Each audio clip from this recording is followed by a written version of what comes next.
d'autres technologies dont le coût est équivalent. Alors on peut parler de subventions, on peut parler de ce que l'on veut.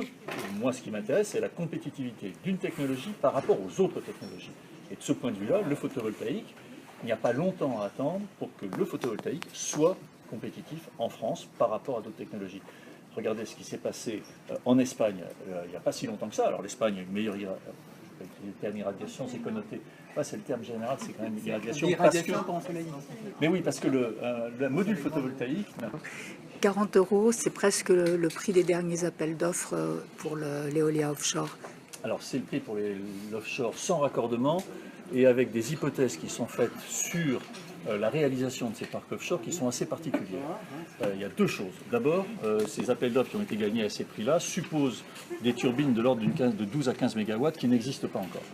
Donc Dong et d'autres ont fait le pari que ces turbines existeraient.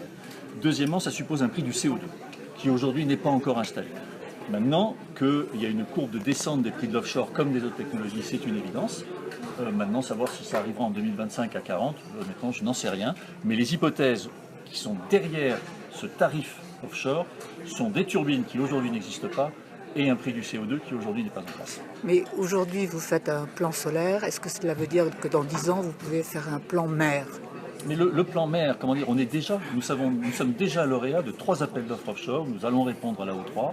Nous sommes déjà présents sur l'offshore dans d'autres pays. Donc le plan offshore, il est déjà lancé. Simplement, la vitesse de développement de ces projets est un petit peu plus longue que celle du photovoltaïque, pour le dire de façon extrêmement courtoise, puisque je vous rappelle que nous avons été désignés lauréats des appels d'offres offshore en 2012 et que nous sommes en fin 2017 et qu'on espère prendre une décision d'investissement l'année prochaine, sur au moins un des 3 parcs. Donc on ne peut pas... Voilà, donc pour le moment, on se concentre sur le photovoltaïque, qui est encore une fois la plus compétitive des technologies.